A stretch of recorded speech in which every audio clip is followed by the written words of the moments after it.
So ngayon, ito lang no, baka sabihin niyo fake news, di ba? So may mga may mga asaran lang naman na nangyayari. Na ito daw po si Amy Marcos daw po ay shoutout si dating Pangulong Duterte, sorry. Bakit mahal na mahal ni Amy Marcos si dating Pangulong Duterte? Ano ba yan, mag-shota ba yan? So ito lang sinasabi ko dito mga babae, no? Kasi meron pa rin po kasing on denial na ang ginagawa daw po ni Amy Marcos ngayon ay ito daw po ay isang strategy. Ako po, hindi na po ako naniniwala strategy po ito ni Amy Marcos. Hindi na ako naniniwala.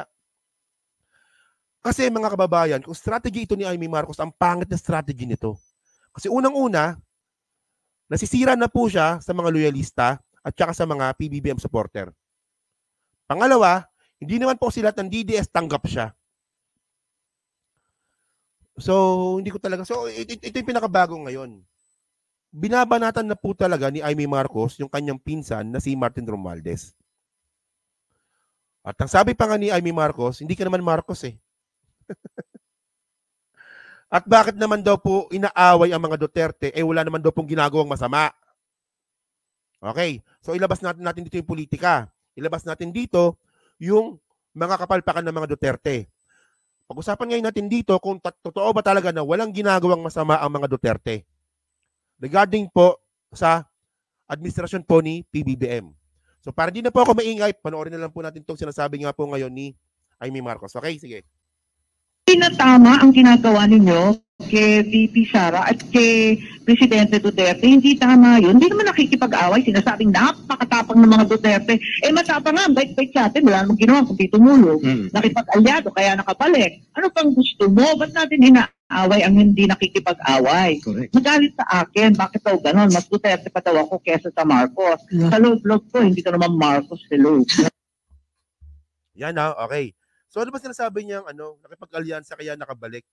So ano ba parang tinatanaw ba na utang na loob talaga ni Amy Marcos na nakipag-alyansa ang mga Duterte kaya nakabalik ang mga Marcos sa Malacanang? Ayun ba ibig niyo sabihin?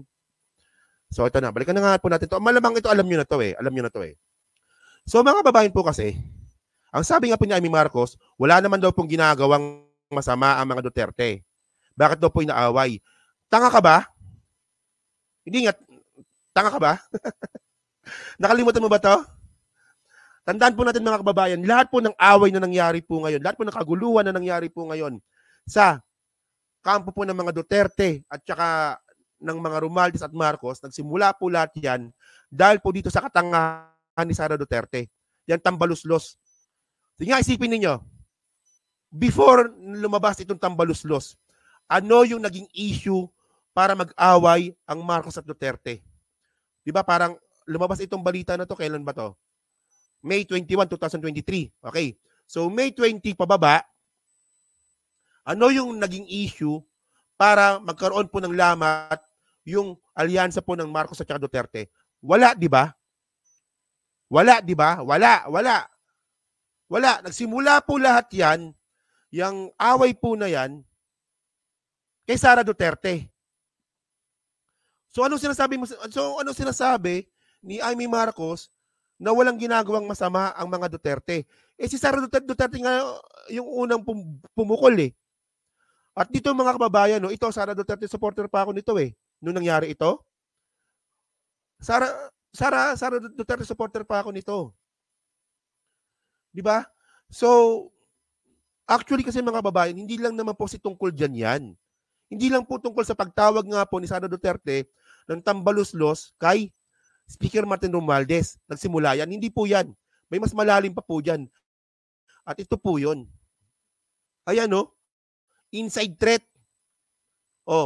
Inside threat. Gloria Arroyo reportedly demoted for eyeing Romualdez ouster.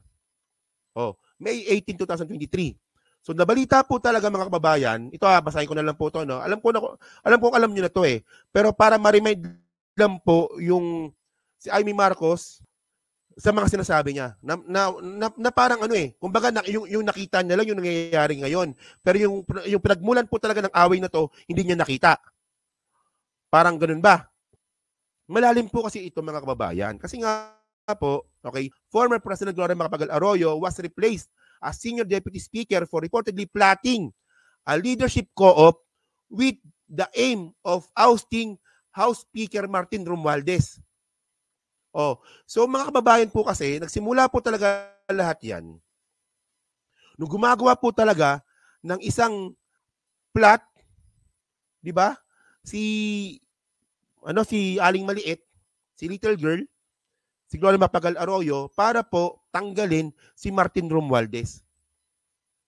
So ngayon nga po mga kababayan, ang ginawa ni Sara Duterte, tinawag niyang tambaluslos si Martin Romualdez dahil nga po dinemote. Ito ba? Kayo ba? Pag nalaman ninyo na yung kanang kamay ninyo, sinusuwag kayo, hindi nyo i-demote? Kasi mga kababayan, malaking issue po kasi ito. Kasi mga ka-streetwise, kung nangyari po talaga na natanggal po si Martin Romualdez sa pagiging House Speaker, nanganganib po yung PBBM presidency. Kasi po, alam naman po natin na yung usapin po ng impeachment, nanggagaling po yan sa Congress. Di ba? Tulad ng nangyari kay ERAP. Di ba? Tanga-tanga kasi ni ERAP nung panahon na yon, na imbis po na kaibigan or kaalyado niya yung kinuha niyang House Speaker nun, ang naging House Speaker nung panahon ni ERAP, si Villar, na isang independent. So ang ending, mga kababayan, si ERAP. Ang impeachment po kasi mga kababayan, hindi naman po kasi yan, di ba, hindi po yan nakabase kung meron bang ginawang kasalanan ng presidente. Ang impeachment po kasi ay nakabase po politikal.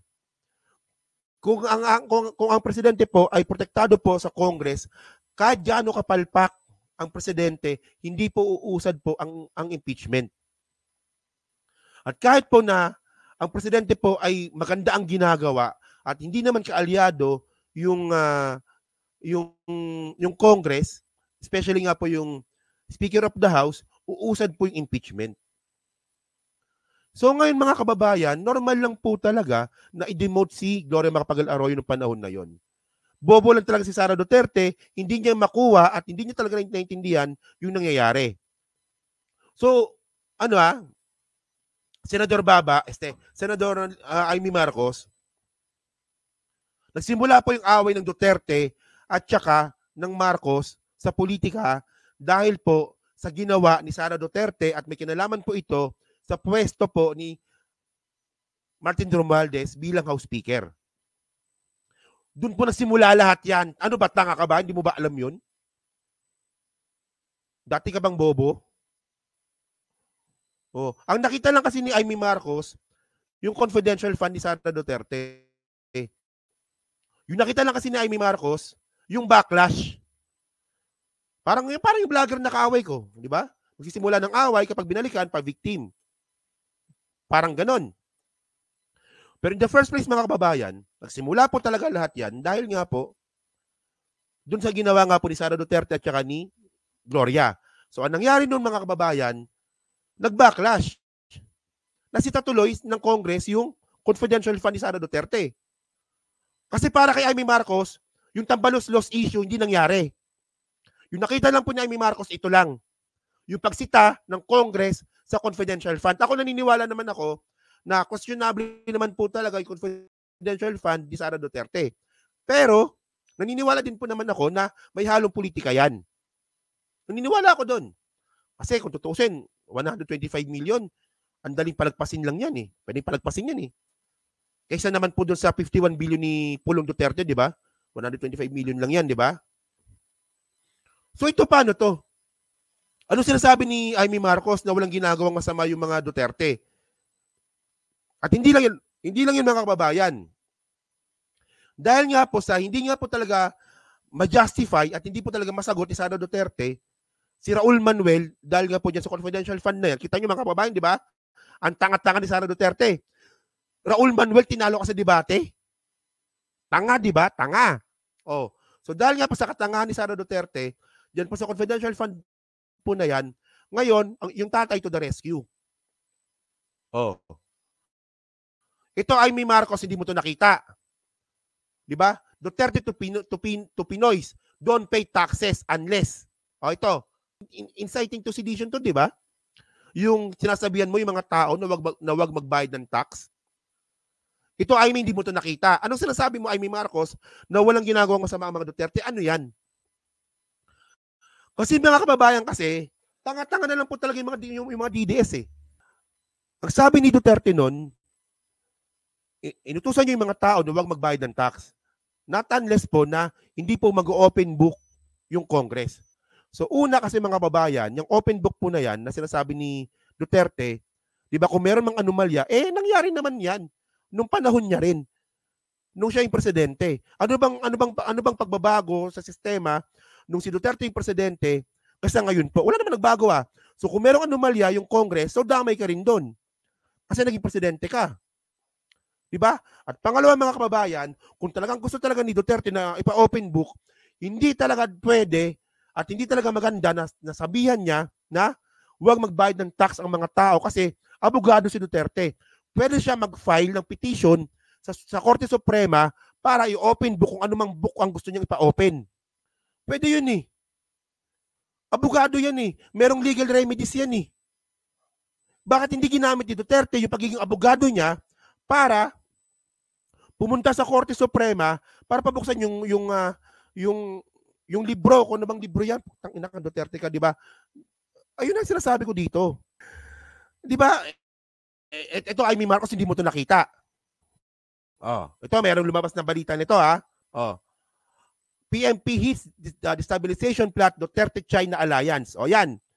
Lumabas din po yan. Yung balita na yan. Ito, hindi rin ito nakita ni Amy Marcos. So, anong sinasabi ni Amy Marcos na walang ginagawang masama ang mga Duterte? Ang nakita lang kasi ni Amy Marcos, yung pag-backlash, yung mga pag-backlash ng administrasyon na to sa mga Duterte.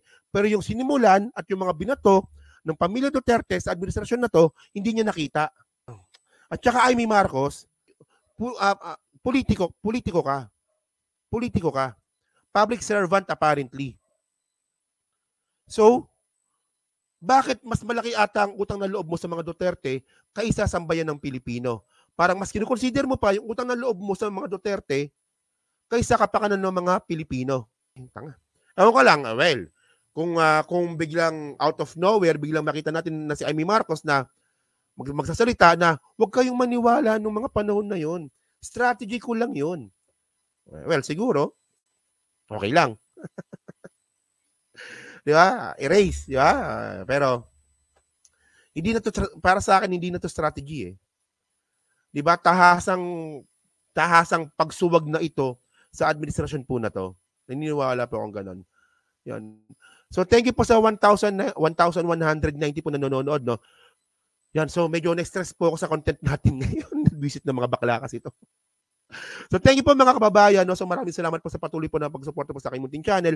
So kayo po, ano po pong masasabi nyo nga po dito kay Amy Marcos?